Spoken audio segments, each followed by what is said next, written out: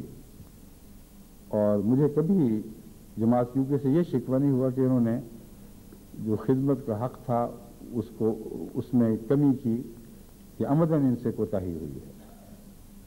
لیکن اس کے باوجود مہمان کا دل نازک ہوتا ہے اور مہمان کی عظمت کا اور اس کی عزت کا جو تصور قرآن کریم نے پیش فرمایا ہے اس کا ذکر ان چند آیات میں ملتا ہے جو میں نے آپ کے سامنے تلاوت کی تھی. حل اتاک حدیث ہو ضیف ابراہیم المکرمین, کیا تجھ تک ابراہیم کے معزز مہمانوں کی خبر پہنچی ہے؟ وہ معزز تھے مگر فرمایا قوم منکرون, اجنبی لوگ تھے. تو مہمان اپنی اجنبیت میں بھی معزز ہے. یہ وہ نقطہ ہے جو قرآن کریم کا بیان ہمیں سکھا گیا. اور حضرت ابراہیم علیہ السلام کا حال دیکھیں.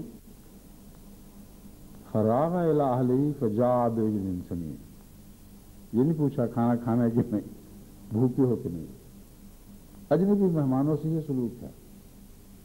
جو اپنے پیارے جن کا انسان منتظر ہو وہ آئیں تو پھر اتنا اس سے بڑھ کر دل کے طبی جوش سے ان کا اعزاز ہونا چاہیے. یہ پتہ ہی نہیں کیا کہ تم ہو کون لوگ. اجنبی لوگ تھے, جا کے تیار کیا, بچڑا ذبح فرما دیا اور فقربہ الیہم پیش کیا. تو حیرت سے پوچھا الا تاکلون, کھاؤ گے نہیں تم؟ اب یہاں منکرون کا معنی ایسا اجنبی جس سے انسان خوف کھاتا ہو اس جگہ درست نہیں ہے, کیونکہ ان کی وہ خوف والی اجنبیت کا علم بعد میں ہوا ہے. پہلی اجنبیت تھی وہ ان کی ذاتی اجنبیت تھی, ان کو کبھی دیکھا نہیں تھا, ان سے آشنائی نہیں تھی, اور تھے وہ مکرمون. کبھی بسا اوقات میں مغرب کے خطابات میں یہ نہیں کہتا کہ معزز مہمانوں اور دوسرے مہمانوں, میں کہتا ہوں تم سارے معزز مہمان ہو, کیونکہ قرآن کریم کی اصطلاح میں مہمان کے لیے معزز ہی کا لفظ ہے. اپنا ہو یا پرایا ہو, اجنبی ہو یا دیکھا بھالا ہو, سب مہمان معزز ہیں. اس پہلو سے جس حد تک بھی ممکن ہے مہمانوں کی خدمت کرنا لازم ہے, مگر یہ خیال کہ ہم نے خدمت کا حق ادا کر دیا یہ کافی نہیں ہے, کیونکہ بعض مہمان اپنی نزاکتیں لے کے ساتھ آتے ہیں اور جتنا وہ خود مہمانوں کی خدمت کرتے ہیں اس سے بہت زیادہ کی اپنے لیے توقع رکھتے ہیں. پھر بہت سے ایسے مہمان ہیں ان کو یہ احساس ہوتا ہے کہ دیکھو ہم کتنی دور سے چل کے آئے ہیں, کتنی محنتیں کی, کتنے دن ویزوں کے لیے گزار دیے, انتظار میں کیوں میں لگے بیٹھے رہے. تو یہ ان کی یادیں واقعتاً ان کے اندر صحیح جذبہ پیدا کرتی ہیں کہ ہم ایسے مہمان نہیں کہ ہمیں یوں ہی السلام علیکم جزاک اللہ کہہ کے ٹال دیا جائے. ہماری پوری عزت ہونی چاہیے. محض للہ آئے ہیں اور اس پہلو سے اللہ کے مہمان ہیں اور اللہ کے مہمانوں کا حق باقی مہمانوں سے زیادہ ادا ہونا چاہیے. حضرت مسیح موعود علیہ السلام نے اس مضمون کو یوں بیان فرمایا میرا ہمیشہ خیال رہتا ہے کہ کسی مہمانوں کے انتظام میں مہمان نوازی کی نسبت یہ فرمایا، میرا ہمیشہ یہ خیال رہتا ہے کہ کسی مہمان کو تکلیف نہ ہو، بلکہ اس کے لیے ہمیشہ تاکید کرتا رہتا ہوں کہ جہاں تک ہو سکے مہمانوں کو آرام دیا جائے۔ مہمان کا دل مثل آئینہ کے نازک ہوتا ہے، مثل آئینہ کے نازک ہوتا ہے، اور ذرا سی ٹھیس لگنے سے ٹوٹ جاتا ہے۔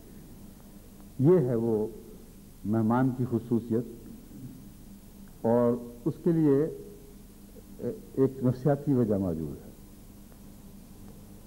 وہ اپنے گھر نہیں ہوتا، دوسرے کے گھر ہوتا ہے، اور اپنے گھر کی تکلیفوں کو وہ روزمرہ کا اپنا ایک معمول سمجھتا ہے، لیکن جب دوسرے کے گھر جائے تو یہ ایک نفسیاتی خوف ہوتا ہے کہ کہیں میں بے طلب کا مہمان تو نہیں، کہیں میں ایسا مہمان تو نہیں جس کو یہ چاہتے نہیں تھے۔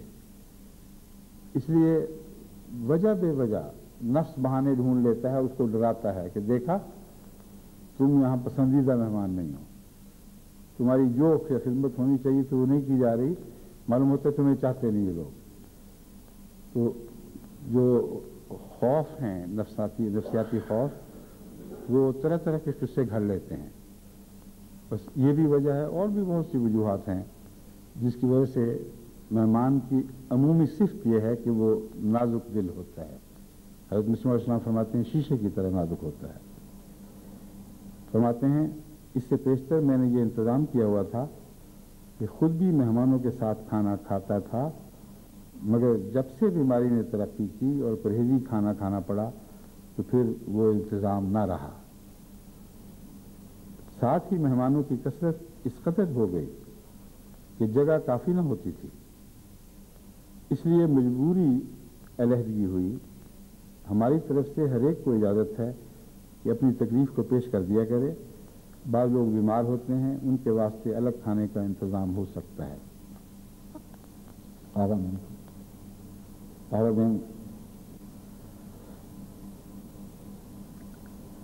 یہ جو مضمون ہے اس پر غور کرنا چاہیے۔ حضرت مسیح علیہ السلام کے زمانے میں کتنے مہمان ہوا کرتے تھے؟ چند تھے، مگر اپنے گھر میں رکھنے کے شوق میں حضرت مسیح علیہ السلام کوئی جگہ خالی نہیں چھوڑتے تھے، اور پھر وہ کثرت ایسی ہوئی کہ اپنے گھر میں نہیں رکھے جا سکے تو مہمان خانوں میں پہنچتے تھے، اور مہمان خانوں میں بھی پہنچنے کے باوجود حضرت مسیح علیہ السلام ذاتی توجہ نہیں دے سکتے تھے ہر ایک کی طرف۔ اس لیے اب تو یہ معاملہ بہت آگے جا چکا ہے، لیکن اللہ تعالیٰ کے فضل سے حضرت مسیح علیہ السلام کی دعاؤں کی قبولیت کا یہ نشان ہے، اور آپ نے جس رنگ میں مہمان نوازی میں تربیت فرمائی کہ جو کچھ آپ چاہتے تھے اب ہم اسے اپنی آنکھوں سے دیکھ رہے ہیں۔ ساری دنیا میں جماعت میں مہمان نوازی کا ایک ایسا جذبہ ہے جس کی کوئی مثال دنیا میں کوئی جماعت پیش نہیں کر سکتی۔ حیران کن ہے، اتنی تکلیفیں اٹھاتے ہیں مہمان کی آمد کے انتظار میں اس کی سہولت کی خاطر کہ جب میں ان کے وقار عمل دیکھتا ہوں، جو بچوں کو دیکھتا ہوں، بڑوں کو، عورتوں کو، مردوں کو، بعض کئی مہینے سے مسلسل اپنے آنے والے مہمانوں کے انتظار میں وہ خدمات سر انجام دے رہے ہیں جو احتیاطاً ان کو تکلیف سے بچانے کے لیے اور آرام پہنچانے کے لیے وہ کرنی پڑتی ہیں۔ وہ انتظامات خود اپنے ہاتھ سے درست کرتے ہیں، ہاتھ سے اس لیے کہ ہمارے پاس مہمان نوازی کے لیے جذبے تو بہت ہیں، لیکن پیسہ اتنا زیادہ نہیں کہ ہر کام پیشہ وروں سے کروا سکیں، اور اگر وہ ہوتا تو اچھا نہ لگتا، کیونکہ جو لطف اپنے ہاتھ سے مہمان کی خدمت کا ہے وہ پیشہ ورانہ کام سے ممکن ہی نہیں ہے۔ اس لیے شروع میں تو یہی دقت شاید ہو، مگر میں نے تجربے سے محسوس کیا ہے کہ خدا کی تقدیر یہ ہے جن کاموں میں روپے کی ضرورت پڑے بے شمار عطا فرماتا ہے، تو وہ ہمیں اسی طرح دیکھنا چاہتا ہے کہ مہمان کی خدمت کے لیے روپے پر انحصار نہ ہو، ذاتی قربانی پر انحصار ہو، اور جو لطف اس خدمت کا ہے وہ کسی اور خدمت میں ممکن نہیں ہے۔ میں نے دیکھا ہے مہمان نوازی کے تعلق میں اگر کسی مہمان سے تعلق ہو تو گھر والی خود صفائیاں کرتی پھرتی ہے، نوکر ہوں بھی تو اعتماد نہیں کرے گی، وہ ایک ایک چیز کو خود دیکھے گی، خود سلیقے سے لگائے گی، اور چند لمحے ہیں مہمان نوازی کے جو آیا اور گزر بھی گیا، لیکن اس کی دیکھیں تیاریاں کیسی کی جاتی ہیں، اور یہ محبت کے نتیجے میں ہوتا ہے، اور محبت کے علاوہ اس سلیقے کے نتیجے میں جو حضرت مسیح موعود علیہ السلام نے ہمیں بخشا ہے مہمان نوازی کے لیے۔ آپ کی مثالیں حیرت انگیز ہیں، کس طرح اب مہمان نوازی کیا کرتے تھے۔ بعض پڑھتے وقت آنکھوں سے جذبات کا سیلاب ابھر جاتا، سردی کی راتیں اتنی سخت راتیں کہ مہمانوں کے لیے وہ راتیں برداشت کرنا مشکل ہو رہا تھا۔ مطالبے آ رہے تھے کہ حضرت وہاں دلائی کم ہوگی، وہاں رضائی کم ہوگی، وہاں کمبل کی ضرورت، آپ گھر سے سب کچھ پاڑ کے چلے گئے۔ آخر ایک دفعہ ایک اطلاع دینے والے سے آ کر کمرے میں دیکھا تو اپنا جبہ لے کر کرسی پر پڑے ہوئے تھے، کوئی چیز گھر میں سونے کے لیے اپنے اوپر اوڑھنے کے لیے نہیں تھی۔ آپ نے فرمایا کہ یہی کچھ ہے، اللہ کا کتنا احسان ہے، اسی میں مجھے آرام اور سکون مل رہا ہے۔ حضرت مسیح موعود علیہ السلام کی مہمان نوازی کی لطافتیں آپ دیکھیں تو عقل حیرت میں ڈوب جاتی ہے، کیسی لطافت تھی، کیسی باریکیاں تھی اس مہمان نوازی میں۔ بس وہی حضرت مسیح موعود علیہ السلام کے جذبے ہیں جو آسمان سے اب احمدیوں پر فرضوں کی صورت میں نازل ہو رہے ہیں، اور ایک ایسی جماعت رونما ہوئی ہے دنیا میں جس کے مطابق انسان یقین سے کہہ سکتا ہے کہ دنیا کی کوئی قوم مہمان نوازی میں اس کے پسند کو بھی نہیں پہنچ سکتی۔ موسم بدلتے ہیں، تکلیفیں آتی ہیں، کبھی اچھے موسم، کبھی برے موسم، کبھی سردیاں زیادہ، کبھی گرمیاں زیادہ، کبھی آندھی، کبھی جھکڑ چل رہے ہیں، مگر احمدی کے مہمان نوازی میں کوئی فرق نہیں پڑتا۔ وہ ہر بدلے ہوئے وقت کی تکلیفیں خود اپنے اوپر لیتا ہے اور مہمان کی خدمت میں ہمیشہ ہمہ وقت مستعد رہتا ہے۔ ان روایتوں کو آپ زندہ رکھیں، کیونکہ یہ وہ روایتیں ہیں جن کا ذکر حضرت ابراہیم کے حوالے سے اللہ تعالیٰ نے فرمایا ہے، اور اللہ تعالیٰ قرآن انبیاء کی باتیں محض عام نصیحتوں کے لیے نہیں بلکہ بعض قبولیت، بعض محبت کے جذبوں کی وجہ سے بھی محفوظ فرماتا ہے، اور جن انبیاء سے زیادہ پیار ہے ان کے ذکر میں بسا اوقات محبت کے تذکرے زیادہ چلتے ہیں، یوں لگتا ہے کہ بات لمبی ہو رہی ہے، ضرورت کیا تھی اتنی لمبی بات کی، لیکن جب محبت ہو تو پھر باتیں لمبی کی جاتی ہیں۔ حضرت موسیٰ کے ساتھ دیکھیں، بات ختم ہوئی، ایک دفعہ کہہ دی، لیکن اللہ تعالیٰ اس کو کرتا چلا جاتا ہے کہ اس نے یوں کیا، پھر اس نے یوں کیا، پھر اس طرح ڈرا، پھر ہم نے اس طرح بلایا۔ وہ پیار کے قصے ہیں۔ حضرت ابراہیم علیہ السلام کے متعلق بھی اکثر پیار کے طول ہیں جو کھینچے گئے ہیں، اور اس آیت میں بھی یہی مضمون ہے جو میں نے آپ کے سامنے پڑھ کے سنایا۔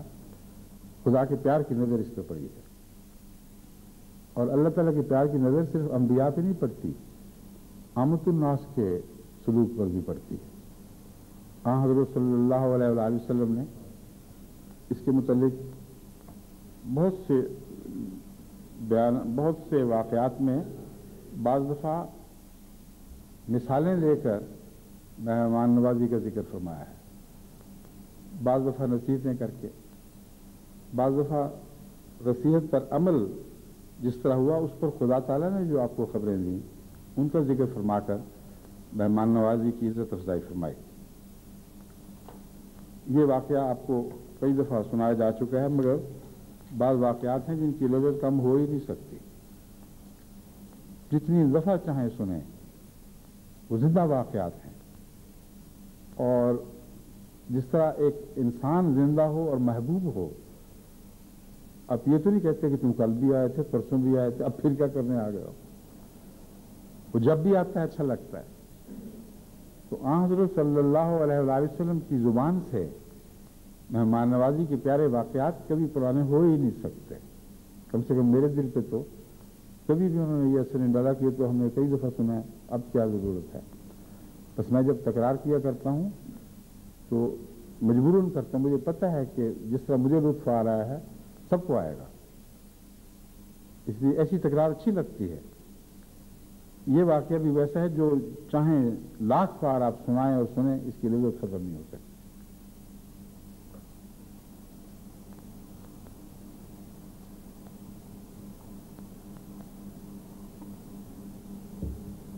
بخاری کی حدیث ہے المناقب سے باب ویؤثرون علی انفسہم ولو کان بہم خصاصہ. وہ اپنے نفس پر دوسروں کو ترجیح دیتے ہیں. ولو کان بہم خصاصہ، خواہ ان کو خود بھوک کی تنگی مشکلات میں مبتلا کیے ہوئے. خصاصہ ایسی حالت کو کہتے ہیں جب خرچ کرنے کے لیے کچھ نہ ہو، کچھ دینے کے لیے نہ ہو. ایسی حالت میں جب کہ خود وہ تنگی محسوس کر رہے ہوں، پھر وہ دوسروں پر اپنے آپ کو قربان کر دیتے ہیں. حضرت ابو ہریرہ رضی اللہ تعالیٰ عنہ بیان کرتے ہیں کہ ایک مسافر حضور صلی اللہ علیہ وآلہ وسلم کی خدمت میں آیا. آپ نے گھر کہلا بھیجا کہ مہمان کے لیے کھانا بھجواؤ. جواب آیا کہ پانی کے سوا گھر میں کچھ نہیں. اس سے آن حضرت صلی اللہ علیہ وسلم کی روزمرہ کی زندگی کے حالات کا بھی تصور ہوتا ہے. اللہ تعالیٰ بہت دیتا تھا، لیکن جس رفتار سے آتا تھا اسی رفتار سے آپ آگے چلا دیا کرتے تھے. اس لیے بعض دفعہ ایسا بھی ہوا کہ گھر میں اور کچھ نہیں تھا، مگر یہ مطلب نہیں کہ آن حضور صلی اللہ علیہ وسلم اپنے اہل و عیال کو بھی ان کی خواہش کے بغیر مشکل میں ڈالتے تھے. بعض لوگ یہ حدیثیں پیش کر کے یہ تصور باندھتے ہیں، یہ تاثر پیدا کرنے کی کوشش کرتے ہیں کہ حضور صلی اللہ علیہ وسلم اپنے اہل و عیال کو مشکل میں ڈالتے تھے. یہ درست نہیں ہے. آپ بہت خیال فرماتے تھے، مگر بعض واقعات بعض ایسے زمانوں کے بھی ہو سکتے ہیں جبکہ بہت زیادہ تنگی کا دور تھا، اور بعض مہینوں بلکہ سال ایسے آئے ہیں جبکہ سارے مسلمان بھوک میں مبتلا رہتے تھے، اور آن حضرت صلی اللہ علیہ وآلہ وسلم ان کے سب سے زیادہ اثار کرنے والے تھے. اس دور میں یقیناً آپ نے اپنی تنگی کے ساتھ اپنے اہل و عیال کو بھی شامل فرمایا، مگر ان کے جذبے اور شوق کو ساتھ چلاتے ہوئے، یہ نہیں کہ ان پر مجبوراً کوئی چیز ٹھونسی گئی. اس کی بہت سی مثالیں میرے سامنے ہیں، مگر اس وقت اس تفصیل میں جانے کا موقع نہیں. یہ واقعہ میں آپ کے سامنے رکھتا ہوں. گھر کہلا بھجوایا، مہمان کے لیے کچھ لاؤ. عرض کیا گیا پانی کے سوا کچھ نہیں. اس پر حضور نے صحابہ سے فرمایا اس مہمان کے کھانے کا بندوبست کون کرے گا؟ ایک انصاری نے عرض کیا حضور میں انتظام کرتا ہوں. اب یہ جو واقعہ ہے میرے اس نظریے کی تائید کر رہا ہے. ایک عام دور تھا تنگی کا، اس زمانے کی بات ہو رہی ہے، اور صحابہ میں سے ایک شخص نے کہا میں کرتا ہوں. اور لوگ سمجھے ہوں گے کہ اس کے پاس بہت زیادہ کھانا ہے اس لیے اس نے کہا ہے، لیکن کیسے کیا اس کا حال سنیے. چنانچہ وہ گھر گیا، اپنی بیوی سے کہا آن حضرت صلی اللہ علیہ وسلم کے مہمان کی خاطر مزارات کا انتظام کرو. بیوی نے جواب میں کہا آج گھر میں تو صرف بچوں کے لیے کھانا ہے، نہ میرے لیے نہ تمہارے لیے. انصاری نے کہا اچھا تو کھانا تیار کرو، اور ہاں کھانا تیار کرو پھر چراغ جلاؤ، اور جب بچوں کے کھانے کا وقت آئے تو ان کو تھپ تھپا کر بہلا کر سلا دو. چنانچہ عورت نے کھانا تیار کیا، چراغ جلایا، بچوں کو بھوکا سلا دیا. پھر چراغ درست کرنے کے بہانے اٹھی اور جیسے پلو لگ جاتا ہے اس طرح گویا حادثے کے طور پر چراغ بجھا دیا. پھر دونوں مہمانوں کے ساتھ کھانا کھانے بیٹھے اور آوازیں منہ سے ایسے نکالتے رہے جیسے چٹخارے لے رہا ہوں. حالانکہ وہ بچوں کا کھانا بھی معلوم ہوتا ہے اتنا نہیں تھا کہ بچوں کا بھی پیٹ بھر سکے، کیونکہ بمشکل ایک مہمان کے کام آیا. اور مہمان یہ سمجھتا رہا کہ میزبان بھی میرے ساتھ کھانا کھا رہے ہیں، منہ سے چٹخاروں کی آوازیں سن رہا تھا. جب صبح تو انصاری حضور کی خدمت میں حاضر ہوا تو آپ نے ہنس کے فرمایا، تمہاری رات کی تدبیر سے تو اللہ تعالیٰ بھی آسمان پر ہنس پڑا. ایک روایت یہ بھی میں نے سنی ہے کہ خدا بھی چٹخارے لینے لگا جب تم چٹخارے لے رہے تھے.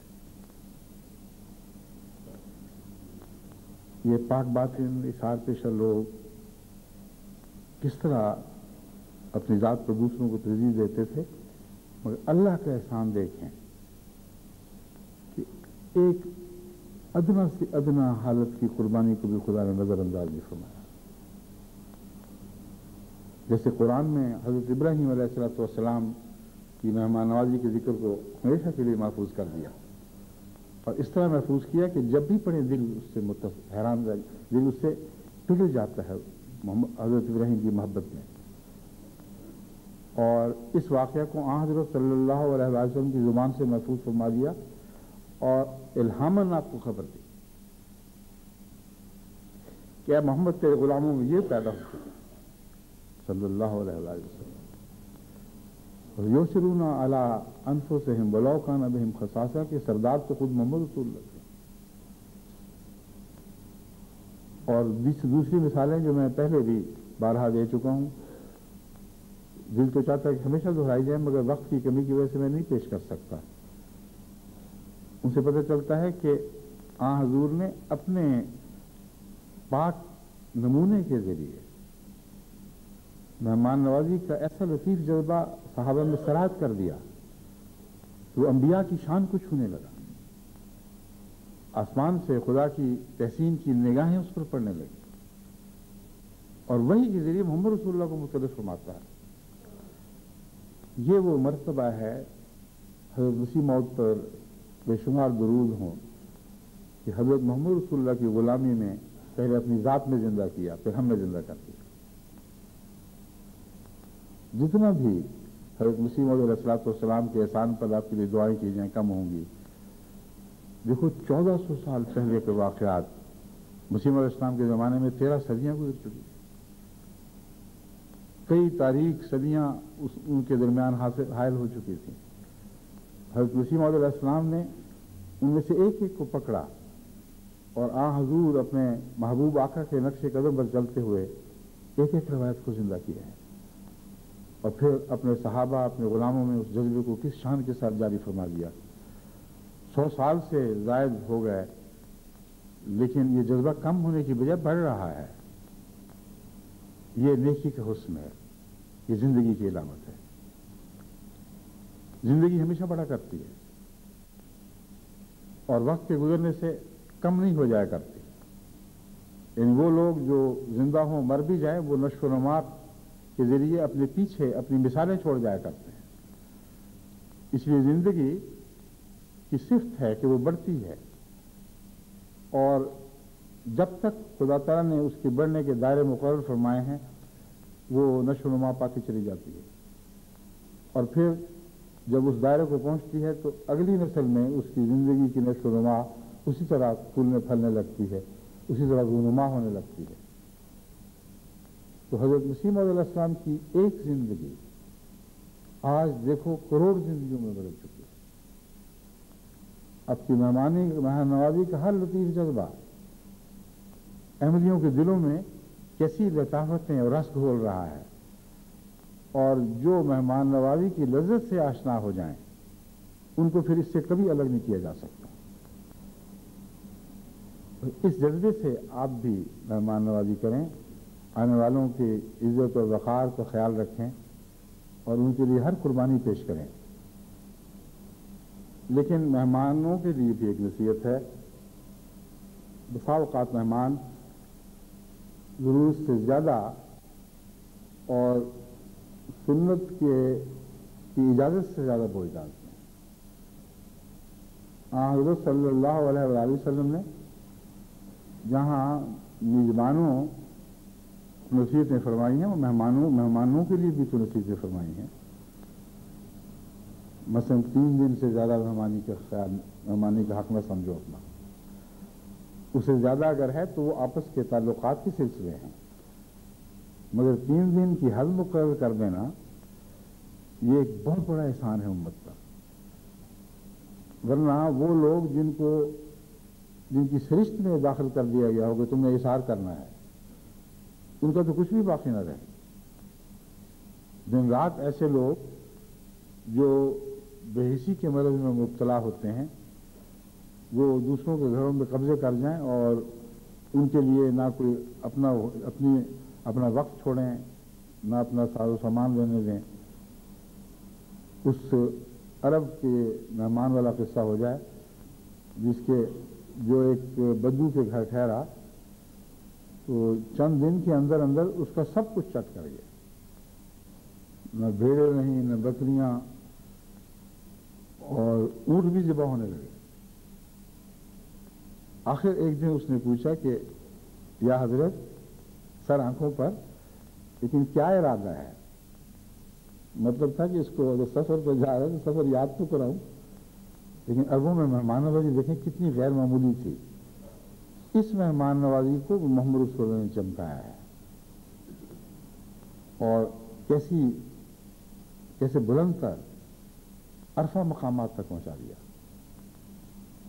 چنانچہ مہمان نے جواب دیا کہ مشکل یہ ہے کہ میرا معدہ خراب ہے، بھوک نہیں رہی، اور سنا تھا کہ کوئی بہت بڑا حکیم ہے جو بھوک کا ماہر ہے، بھوک پیدا کرنے کا، اور میں اس کی خدمت میں حاضر ہو رہا ہوں. تب اس مہمان نواز نے کہا یا ضیفنا ان زرتنا لوجدتنا نحن الضیوف وانت رب المنزل. اے میرے معزز مہمان، اب کیا اگر لوٹے تو میں تمہارا مہمان اور تم گھر کے مالک ہو جائے. یہ بھی مہمان نوازی کی قسمیں ہیں، مگر میزبانوں کے علاوہ مہمانوں کی قسمیں بھی ہیں. حضرت صلی اللہ علیہ وآلہ وسلم دیکھیں کس طرح اس کو محدود فرما دیا. اب سنت کے حوالے سے مہمان مجبور ہو گیا ہے کہ 3 دن تک حق سمجھے اور اس کے بعد کہے کہ مجھے اجازت دیں، اور پھر اگر وہ دیکھے آثار میں بھی اجازت نہ دیتے ہوئے بھی کوئی میزبان تکلیف میں ہے تو اس کا اخلاقی فرض ہے کہ لفظوں کے بہانے نہ ڈھونڈے. جس طرح حضرت ابراہیم علیہ السلام نے مہمان سے نہیں پوچھا تھا کہ کھانا کھاؤ گے کہ نہیں، اس میں ایک نفسیاتی نکتہ ہے. اگر مہمان سے پوچھا جائے کہ کھانا کھاؤ گے کہ نہیں تو بسا اوقات وہ کہتے ہیں نہیں، ضرورت نہیں ہے. جن لوگوں میں جھوٹ کی عادت ہے وہ بعض دفعہ جھوٹ بول دیتے ہیں کہ یہ کھا کے آئے ہیں. جہاں سچ پر زور دیا جاتا ہے وہ کوئی اور بہانہ چلاکی سے بات کو ٹالتے ہیں. اور ہمارے تجربے میں خدا کے فضل سے یہ بات بہت زیادہ دیکھی جاتی ہے کہ ایک مہمان جھوٹ بول نہیں سکتا، بوجھ ڈالنا نہیں چاہتا، وہ ادھر ادھر کے بہانے بنائے گا اور سیدھا بات کا جواب نہیں دیتا. میزبان کا بھی یہی حال ہے. یہ یک طرفہ قصہ نہیں ہے. جب آپ میزبان سے اجازت مانگیں گے تو وہ یہی کہے گا کہ نہیں ٹھہریں بڑے شوق سے، آپ کا اپنا گھر ہے. اور اگر اسی طرح رہے تو اس کا گھر کہاں رہے گا بیچارے کا، وہ تو آپ کا گھر بن جائے گا. اس لیے نحن الضیوف وانت رب المنزل والا مضمون بھی یاد رکھیں. جب آپ 3 دن دیکھیں پورے ہو گئے اور جلسے کی خصوصی ضرورت کے دوران ہم نے 14 دن تک بھی اس بات کو ممتد کر دی ہے، یعنی جماعتی مہمان نوازی. اس کے بعد آپ کو پوچھنے کی ضرورت نہیں ہے کہ اور ٹھہروں کہ نہ ٹھہروں. آپ اجازت چاہیں اور اصرار کریں کہ اب مجھے جانا چاہیے، میں اپنا انتظام کروں گا۔ اگر مہمان بضد ہو اور آپ کو دکھائی دے کہ وہ مصر ہے کہ آپ اپنے قیام کو لمبا کریں تو اس کو تکلیف نہیں ہوگی، تو پھر شوق سے آپس کے سلسلے ہیں، اس میں تو حکم نہیں ہے کہ لازماً 3 دن کے بعد جدائی اختیار کی جائے یا 14 دن کے بعد جدائی اختیار کی جائے، مگر اب نیتوں کا حال ہے، اپنی نیتوں کو ٹٹولا کریں اور نیتوں کو صاف رکھیں گے تو پھر کبھی کوئی خرابی پیدا نہیں ہوگی۔ اگر نیتوں میں بھی ٹیڑھا پن آ گیا تو پھر آپ کے نکالے ہوئے سب نتیجے غلط ثابت ہوں گے۔ دوسری باتیں جو اور کرنے والی تھیں، وقت تو تھوڑا ہے، اور جو بھی احادیث کے یا حضرت اقدس مسیح علیہ السلام کے حوالے میں نے اکٹھے کیے تھے وہ آئندہ ایسے موقعوں پہ کام آتے رہیں گے۔ اب میں ایک اور بات کی نصیحت آپ کو کرنا چاہتا ہوں، وہ یہ ہے کہ اس جلسے میں خدا تعالیٰ کے فضل کے ساتھ آپ پہلے سے بھی بڑھ کر غیر معمولی فضلوں کو نازل ہوتا دیکھیں گے، اور ان فضلوں کے دیدار کی جو خدا نے توفیق عطا فرمائی ہے اس کا شکر ادا کرنا واجب ہے۔ یہ دن ذکر الہی میں گزاریں اور اللہ تعالیٰ کے فضلوں پر اس کے احسانات کا شکر ادا کرتے ہوئے اپنے وقت کو کاٹیں اور اس جنت سے لطف اندوز ہوں۔ جو شکر کی جنت ہے ویسی کوئی جنت نہیں۔ شکر ایک ایسی عظیم نعمت ہے کہ شکر گزار بندہ جو ہے وہ واقعتاً اللہ تعالیٰ کی رحمت کے سائے تلے اس دنیا میں جنت پا جاتا ہے، اور اس کے عظیم فوائد ہیں جو اپنی ذات میں الگ خطاب کو چاہتے ہیں۔ مگر اتنا میں آپ کو کہوں گا کہ خدا کے فضلوں کا شکر کیسے ممکن ہوگا جو بارش کی طرح برس رہے ہوں، انگنت ہوں۔ ناممکن ہے کہ آپ ان کا احاطہ کر سکیں۔ تو جہاں تک ہمارا فرض ہے ہمیں چاہیے کہ جس حد تک ممکن ہے خدا کے فضلوں پر نظر کریں اور ان کے احسان کا بدلہ تو خدا کا انسان اتار نہیں سکتا، ناممکن ہے۔ ایک ذریعے سے وہ احسان کا بدلہ اتارنے کا احساس اور شعور بیدار کر سکتا ہے، اور وہ یہ ہے کہ مما رزقناہم ینفقون، جتنا خدا عطا فرماتا ہے اتنا ہی وہ آگے بنی نوع انسان پر اور نیک کاموں پر خرچ کرتے چلے جاتے ہیں۔ تو احسان کا جو سلسلہ ہے وہ جو آسمان سے اترتا ہے وہ نیچے کی طرف بہتا ہے، مگر جب خدا کے نام پر خرچ کیا جائے تو یہ ایک احسان کے شعور کو زندہ رکھنے کا ذریعہ بن جاتا ہے۔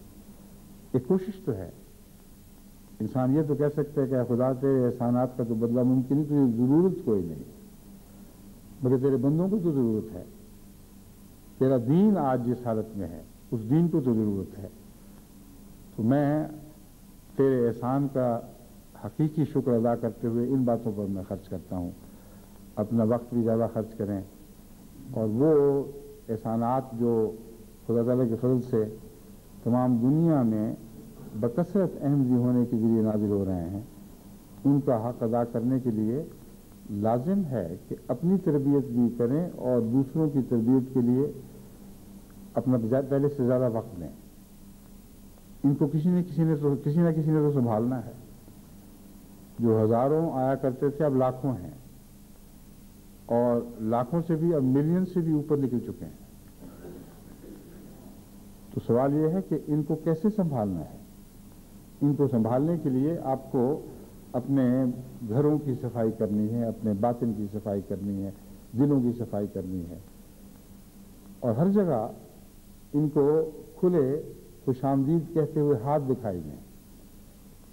پھر اگر مہمان نواز تھوڑے بھی رہ جائیں تو مہمان جانتا ہے کہ یہ مجبوری کی قصے ہیں، لیکن ہر طرف سے اسے لبیک لبیک کی آوازیں آنی چاہیے۔ اس دفعہ جب امریکہ اور کینیڈا کے نومبائن سے میری ملاقاتیں ہوئی ہیں، جو واقعتاً حقیقتاً احمدی ہوئے تھے، بعض تھوڑی دیر میں کچے توڑے گئے تھے، ان کی شکل بتا دیتی تھی کہ ان کی کیا کیفیت ہے، مگر اس کے باوجود یہ کہنا پڑتا ہے کہ پہلے کسی دورے میں مجھے اتنے مخلص اور واقعتاً صمیم قلب کے ساتھ ہوتے ہوئے احمدی دکھائی نہیں دیے تھے۔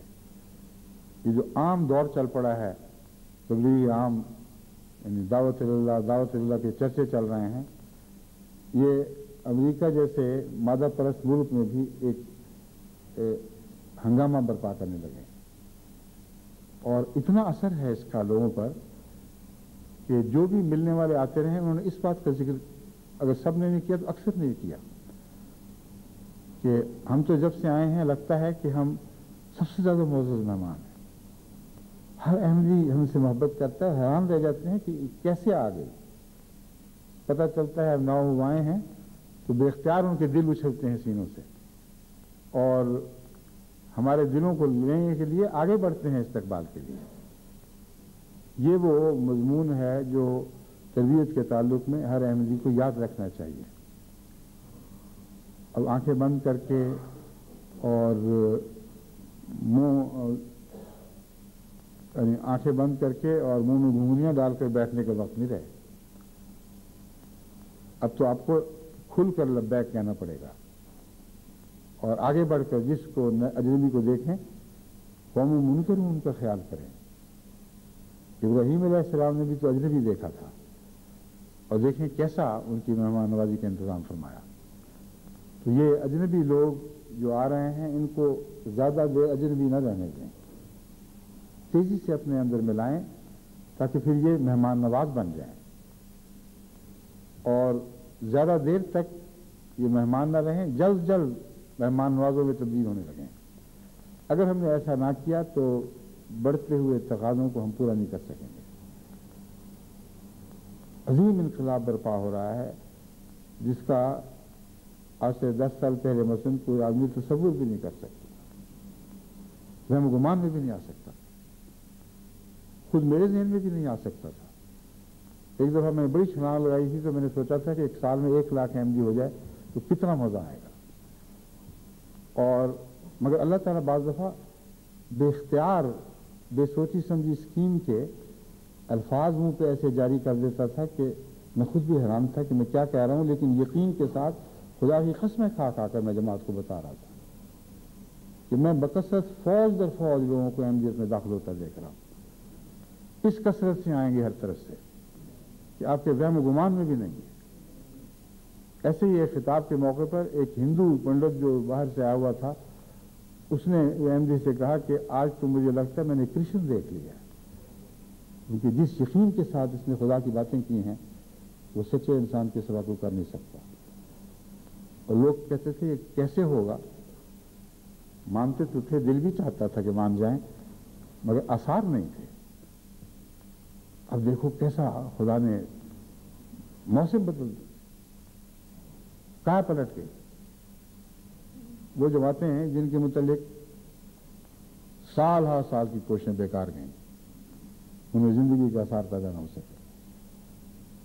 اب وہ جب خبریں بھیجتے ہیں تو میں حیران رہ جاتا ہوں کہ میں نے تو ان سے اتنی توقع نہیں رکھی تھی، وہ اس سے آگے نکل گئے ہیں۔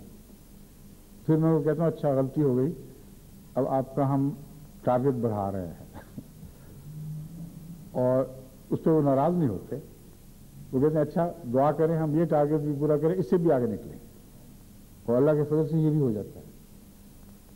تو دن ایسے آ گئے، یعنی پھل پک رہے ہیں اور خدا پکا رہا ہے، موسم لے آیا ہے، ہماری کوششوں کا کوئی دخل نہیں ہے، ہمیں کوششوں کی توفیق بھی خدا نے بخشی ہے۔ اس بات کا جتنا میں قائل ہوں کوئی مجھ سے بڑھ کر نہیں ہو سکتا، کیونکہ میں تو جوانی کے آغاز سے ہی تبلیغ کی رٹ لگائے رکھتا تھا، خدام الاحمدیہ میں بھی، وقف جدید میں بھی، جہاں بھی میری پوسٹنگ ہوئی، جہاں جاتا تھا تبلیغ کرو، اٹھو اور دعوت دو، مجلسیں لگاتا تھا ہر جگہ، سوال جواب کی، وہ ایک جنون کی سی کیفیت اللہ تعالیٰ نے خود میرے دل میں ڈالی تھی، میری اس میں قطعاً کوئی خوبی نہیں تھی۔ میں سمجھتا ہوں، اب میں سمجھتا ہوں کہ مجھے تیار کیا جا رہا تھا، اور اب دیکھیں باوجود ان سب کوششوں کے کبھی بھی کوئی نتیجہ نہیں نکلا۔ ان معنوں میں کہ میں کوئی انقلاب ہوتا دیکھوں، واقعتاً لوگ تبلیغ شروع کر دیں۔ یہی مسجد لنڈن ہے، یہاں کے امام صاحب کو میں چٹھیاں لکھتا تھا تو جواب آتا تھا کہ یہاں حالات اور ہیں، آپ نہیں سمجھتے۔ جرمنی والوں کو کہتا تھا، وہ کہتے تھے یہاں تو نہیں کچھ ہونے، دنیا ہی اور ہے، اب کس دنیا میں بسے ہوئے ہیں، امریکہ والے ہوں یا غیر ہوں، دوسرے ملکوں کے ہوں، اب وہاں حالات ایسے پلٹ گئے ہیں کہ جیسا کہ میں نے بیان کیا، اس یقین سے دن بدن میرا دل بھر رہا ہے کہ اللہ تعالیٰ نے کہنے کی بھی توفیق بخشی ہے، اور جب اثر ڈالنا تھا تو آسمان سے اثر اترا ہے،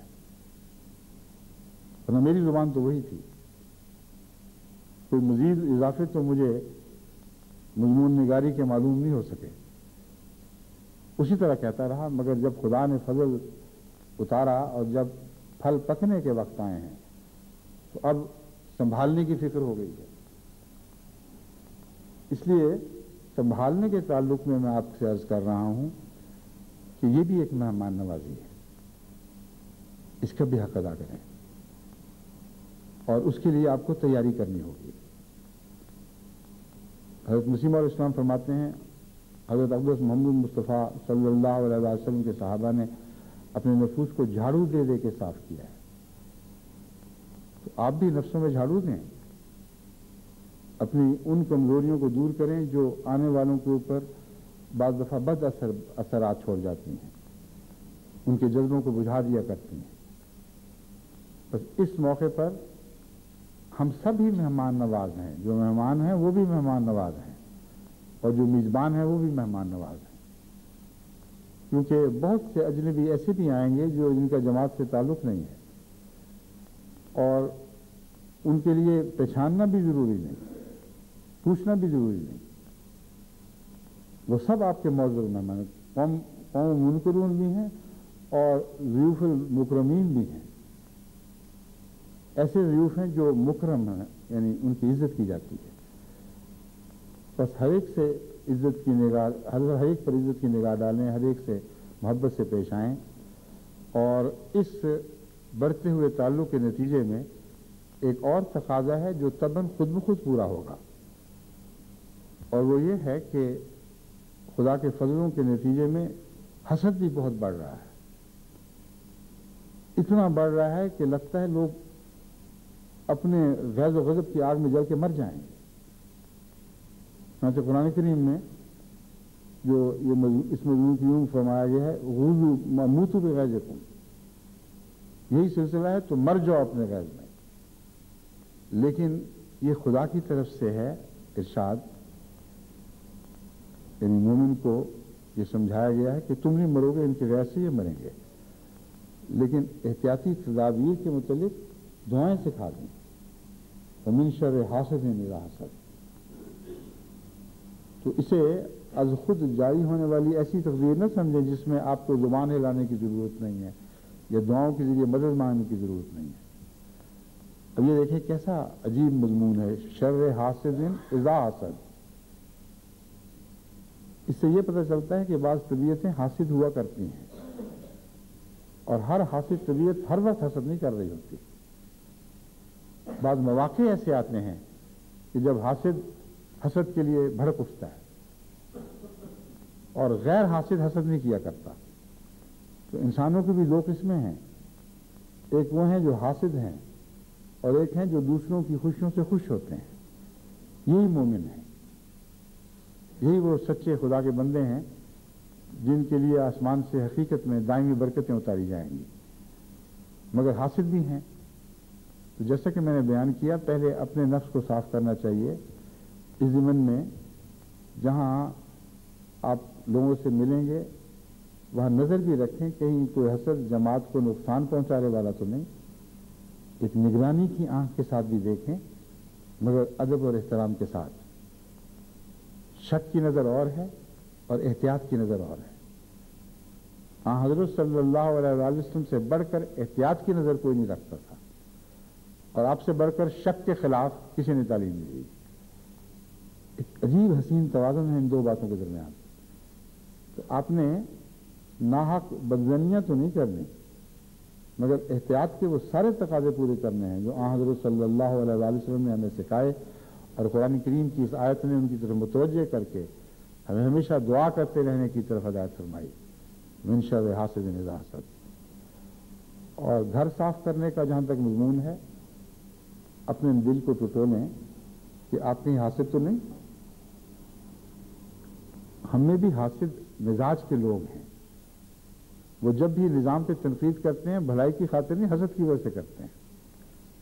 کوئی اور آگے بڑھ گیا تو ان کو آگ لگ جاتی ہے، اور سمجھتے یہ ہیں کہ ہم نیک نصیحتیں کریں، اور لکھتے ہیں کہ دیکھیں برا نہ منانا، ہم تو سچی بات کریں گے۔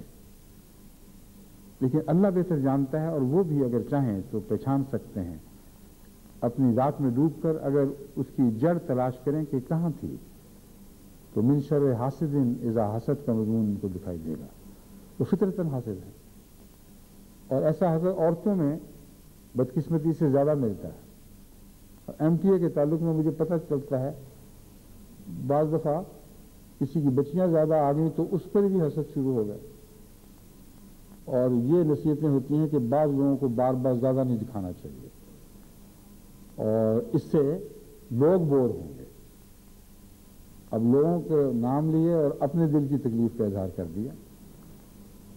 اور پردے کی بات کی تو اس وجہ سے نہیں کہ پردے کی محبت ہے، اس لیے کہ اگر کسی اور کی بچی سے بے احتیاطی ہو جائے تو یہ اب موقع ہے اس کو زخم پہنچانے کا۔ کہ آپ نے اس کو موقع دیا، دیکھیں ذرا ٹیلی ویژن پہ آئی تھی تو پردے کی احتیاط ہی کوئی نہیں تھی، سب دنیا دیکھ رہی تھی۔ اب یہ باتیں اگر دل کے درد کے ساتھ مخفی طور پر مجھے پہنچائی جائیں تو میں اسے یہ نہیں کہوں گا کہ حاسد اذا حسد، لیکن اگر عورتوں میں بیٹھ کے عورتیں باتیں کریں تو اس کے سوا اس کا کوئی نام نہیں رکھا جا سکتا کہ من شر حاسد اذا حسد۔ تو جو خدمت کرنے والے ہیں وہاں بھی وہ حاسدین کی نگاہ میں آ سکتے ہیں۔ بعض لوگ خدمت کے ایسے مقام پہ ہوتے ہیں، زیادہ قرب ان کو ملتا ہے، زیادہ آگے آتے ہیں، بعض دوسرے ان کے متعلق تکلیف محسوس کرتے ہیں، اور حاسد کی آنکھ کئی طرح سے نقصان پہنچا دیا کرتی ہے۔ بس اللہ کی پناہ میں آنا ضروری ہے۔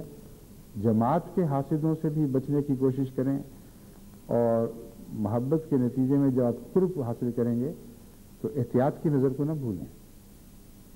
محبت کی نظر بعض دفعہ غافل بھی کر دیا کرتی ہے، مگر مومن غافل نہیں ہوا کرتا۔ حضرت صلی اللہ علیہ وآلہ وسلم سے زیادہ مومن سے اور کون محبت کیا کرتا؟ تو بالمومنین رؤوف الرحیم۔ لیکن باریک سے باریک ان کی فطرت کے وہ خطرات جو ان کے اپنے نفس کے خلاف تھے، ان سے آپ آگاہ فرماتے تھے۔ وہ جانتے بھی نہیں تھے، لیکن حضور صلی اللہ علیہ وآلہ وسلم فرمایا کرتے تھے کہ یہ بات یوں نہیں کرنی چاہیے تھی، یوں کرنی چاہیے تھی۔ بس یہ جلسہ بھی پہلے جلسوں کی طرح ہمارے لیے ایک عمومی عالمی تربیت کے پیغام بھی لایا ہے، مواقع بھی لایا ہے۔ دعائیں کرتے رہیں، اللہ تعالیٰ ہمیں سب تقاضے پورے کرنے کی توفیق بخشے، سب مہمان ہم سے خوش جائیں، ہم مہمانوں سے خوش رہیں۔ اور اب یہ جلسہ آیا تو گیا، اب اس کے جانے کا خوف دل کو لاحق ہو گیا ہے۔ تو میرا بھانجا ببی اس کو کہتے تھے، اس کی بات مجھے ہمیشہ یاد آتی ہے، بہت پیاری لگتی تھی۔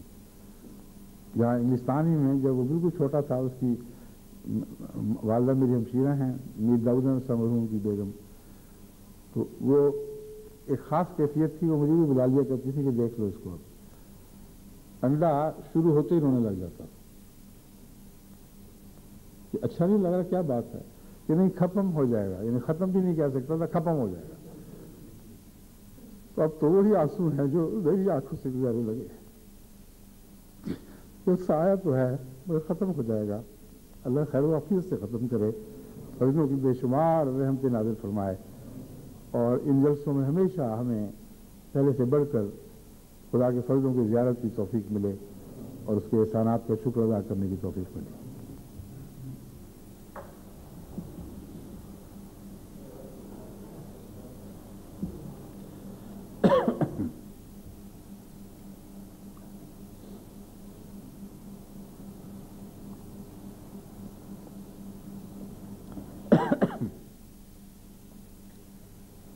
الحمد لله نحمده ونستعينه ونستغفره ونؤمن به ونتوكل عليه ونعوذ بالله من شرور أنفسنا ومن سيئات أعمالنا من يهده الله فلا مضل له ومن يضلله فلا هادي له ونشهد أن لا إله إلا الله وحده لا شريك له ونشهد أن محمدا عبده ورسوله عباد الله رحمكم الله إن الله يأمر بالعدل والإحسان وإيتاء ذي القربى وينهى عن الفحشاء والمنكر والبغي يعظكم لعلكم تذكرون اذكروا الله يذكركم وادعوه يستجب لكم ولذكر الله أكبر